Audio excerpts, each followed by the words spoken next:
আসসালামু আলাইকুম সবাইকে। ডিপ্লোমা এডুকেশন প্ল্যাটফর্মে আপনাদের সবাইকে জানাই সুস্বাগতম। আজকে আমরা আমাদের ইলেকট্রনিক্স পার্টের ধারাবাহিক ম্যাথ ক্লাসের 11 নম্বর ক্লাস নিয়ে চলে এসেছি। আজকে আমরা ডায়োডের অন্য আরেকটি ম্যাথ সমাধান করব। তো চলুন, এখানে আমাদের কি বের করতে বলছে? এখানে বলছে এই সার্কিটে এই ভিএ বের করতে বলছে, অর্থাৎ একটা ভোল্টমিটার। এটা যদি একটা ভোল্টমিটার হয়, এই ভোল্টমিটারের পজিটিভ প্রান্তটা এখানে লাগাবেন আর নেগেটিভ প্রান্তটা যদি এখানে লাগাই, তখন এই ভোল্টমিটারের পার্টটা কত হবে সেটা আমাদের বের করতে বলছে। অর্থাৎ কোনো একটা পয়েন্টের ভোল্টেজ মানে ওই পয়েন্টে ভোল্টমিটারের পজিটিভ প্রান্ত লাগাইতে হবে এবং ভোল্টমিটার নেগেটিভ প্রান্তটা লাগাইতে হবে কোথায়? গ্রাউন্ডে। তাহলে এই ভিএটা আমাদের নির্ণয় হবে। তো দেখেন, যদি আমাদের এই ভিএটা নির্ণয় করতে হয়, তখন কি বললাম যে এখানে ভোল্টমিটারের পজিটিভ প্রান্ত এখানে আর নেগেটিভ প্রান্ত এখানে, তাহলে এই যে এই লুপে আমাদের একটা কেভিএল প্রয়োগ করতে হবে। তাহলে এই লুপে যদি কেভিএল প্রয়োগ করতে হয়, তখন এই রোধের মধ্য দিয়ে প্রবাহিত কারেন্টটা আমাদের বের করতে হবে। তাহলে এই রোধের মধ্য দিয়ে প্রবাহিত কারেন্ট বের করতে হলে আমাদের কি করতে হবে? দেখেন, আমি যদি এটা মুছে দিই, এখন আমরা একটু চিন্তা করব এখানে কোন ডায়োডটা আসলে কাজ করবে। দেখেন, এখানে কি পজিটিভ 20 ভোল্ট, পজিটিভ 20 ভোল্ট। তাহলে এই পজিটিভ 20 ভোল্ট যদি এখানে আসে, তাহলে এখানে কি পজিটিভ ভোল্টেজ, এখানেও পজিটিভ ভোল্টেজ। তাহলে এই ডায়োডের পজিটিভ প্রান্ত, এখানে পজিটিভ ভোল্টেজ, তাহলে কি এই ডায়োডটা ফরওয়ার্ড, এই ডায়োডটা ফরওয়ার্ড। আবার এখানে এই ব্যাটারির পজিটিভ প্রান্ত আর এখানে এই ডায়োডের পজিটিভ প্রান্ত, তাহলে এটাও কি এখানে ফরওয়ার্ড। কিন্তু এটা কি সিলিকন ডায়োড, এটা কি জার্মেনিয়াম ডায়োড। এটা খুব ভালো করে আপনারা বুঝবেন।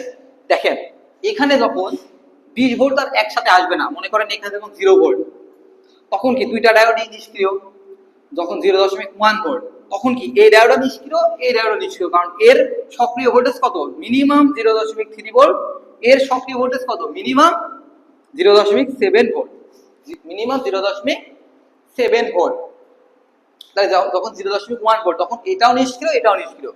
যখন 0.2 ভোল্ট, তখন এটাও নিষ্ক্রিয়, এটাও নিষ্ক্রিয়। যখন 0.3 ভোল্ট কিংবা এর বেশি হবে, তখন কিন্তু এই ডায়োডটা ফরওয়ার্ড হয়ে যাবে, অর্থাৎ এর মধ্য দিয়ে কিন্তু তখন কারেন্ট কন্ডাকশন করবে। ঠিক আছে, দেখেন, যখন 0.3 ভোল্ট পাবে, তখন এই জার্মেনিয়াম ডায়োডটা কি কারেন্ট কন্ডাকশন করবে। যখন এই ডায়োডটা কারেন্ট কন্ডাকশন করবে, তখনই কারেন্ট এই দিক দিয়ে এসে এই রোধের ভিতর দিয়ে গ্রাউন্ডে চলে যাবে। দেখেন, তখন কিন্তু আর 0.4 হওয়ার কোনো সুযোগ নাই, অর্থাৎ এর থেকে বেশি ভোল্টেজ বাড়ানোর কোনো দরকার নাই। 0.3 হবে, এই ডায়োডটা শর্ট হয়ে যাবে। তখন কারেন্ট এই শর্ট পথের মধ্যে দিয়ে প্রবাহিত হবে।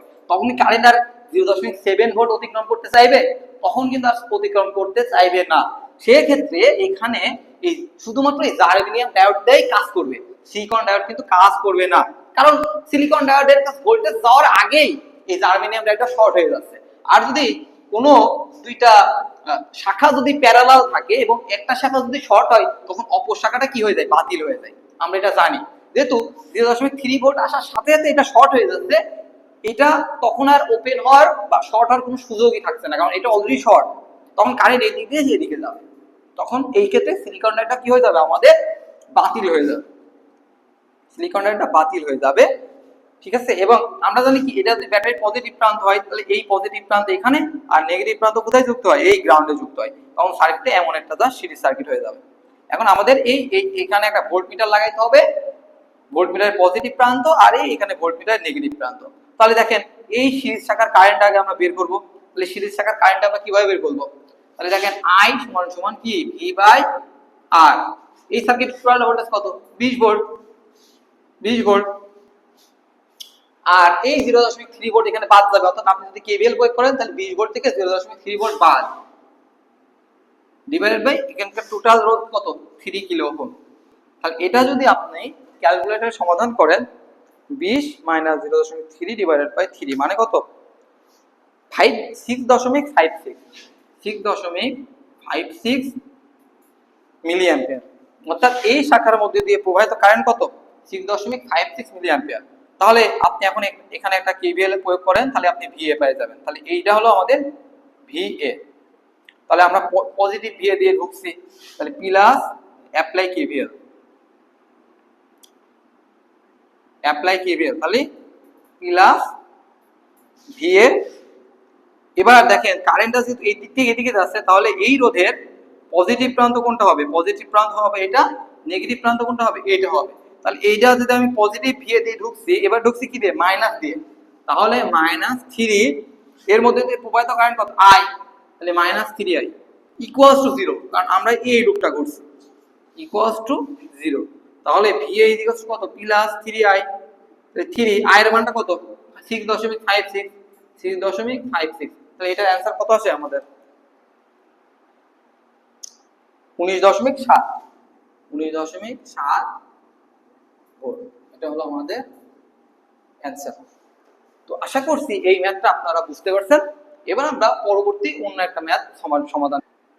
এবার আমরা এই ম্যাথটা সমাধান করব। এখানে আমাদের বলছে I1 I2 I3 বের করতে। তাহলে এটা হলো আমাদের I1 এই শাখার কারেন্ট, I2 হলো এই শাখার কারেন্ট, I3 হলো এই শাখার কারেন্ট।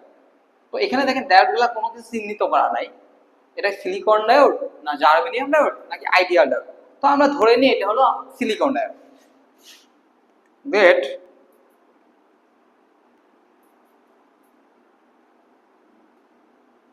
সিলিকন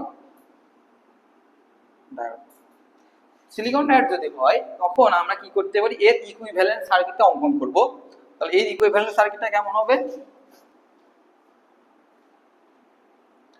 এইটা কি পজিটিভ প্রান্ত, তার মানে এখানে হবে একটা সিলিকন ডায়োডের পজিটিভ নেগেটিভ, এটা হবে সিলিকন ডায়োডের পজিটিভ নেগেটিভ, এটা হবে একটা রোধ, এটা হবে এমন।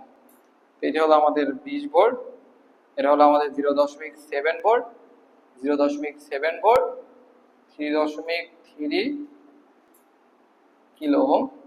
এই শাখার কারেন্ট হলো আমাদের I1, এই শাখার কারেন্ট হলো আমাদের I2, এই শাখার কারেন্ট হলো আমাদের I3।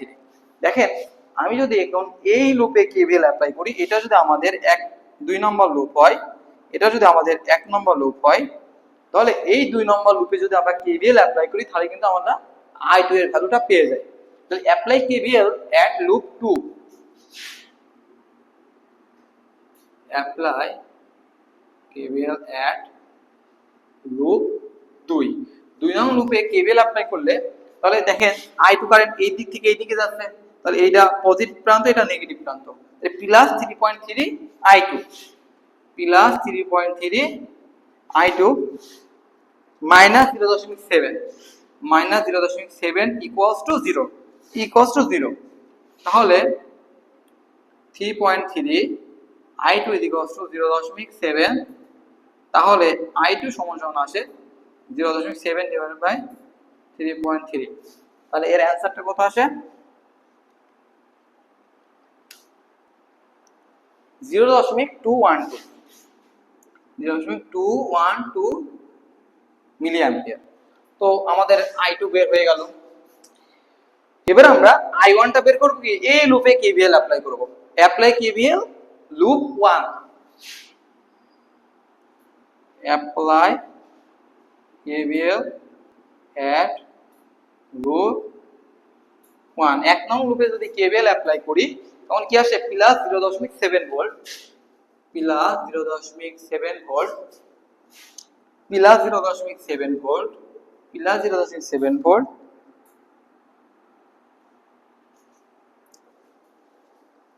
আর এখানে একটা রেজিস্টর ছিল, এটা আমি মিস্টেক করছি, এটা হবে 5.6 কিলো ওহম। তাহলে এবার আমরা কি কারেন্ট, এই আই কারেন্ট এই দিক দিয়ে এসে এদিকে প্রবেশ করছে, তার মানে এটা রেজিস্টরের পজিটিভ প্রান্ত, এটা নেগেটিভ প্রান্ত। তাহলে +5.6, এই I1 কারেন্টটাই তো এই দিক থেকে এদিকে আসবে, তাহলে এটা হবে I1, 5.6 I1 মাইনাস, এবার মাইনাস কি দিয়ে ঢুকছি? 20 ভোল্ট, 20 ইকুয়ালস টু 0। তাহলে আমরা যদি এটা এই পাশে রাখি, 5.6 I1 টাকে এই পাশে রাখলাম, -20টা ওই পাশে পাঠাইলাম, +0.7 ওই পাশে -0.7, +0.7 ওই পাশে -0.7। এবার যদি আমরা এই I1 টা এখানে সলভ করি তখন I1 টা সমান আমরা কি লিখতে পারি?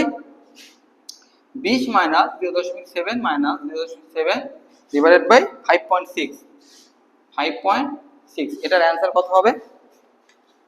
20 -0.7, 5.6, 3.321, 3.321 মিলি অ্যাম্পিয়ার।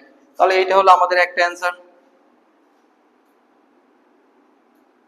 এটা হলো আমাদের I1 এর অ্যান্সার। এবার I3 এর অ্যান্সার দেখেন, I1 কারেন্ট এখান থেকে এখানে আসবে, তারপর I2 কারেন্ট এদিকে চলে যাবে, তারপর I3 কারেন্ট কোথায় আসছে, এই নিচের দিকে আসছে।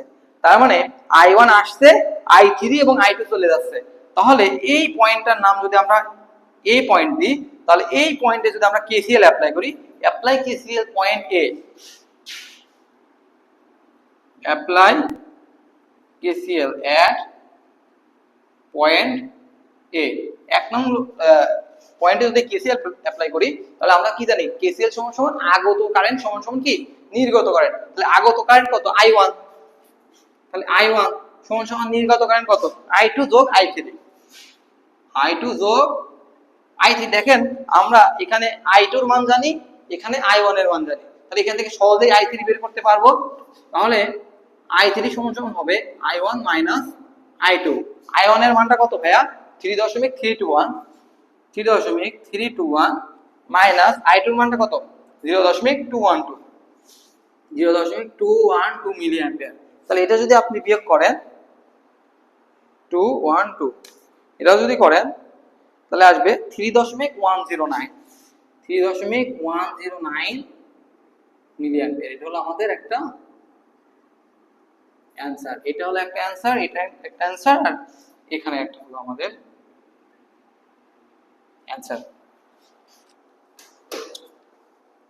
তো আজকের ভিডিও আমাদের এই পর্যন্তই।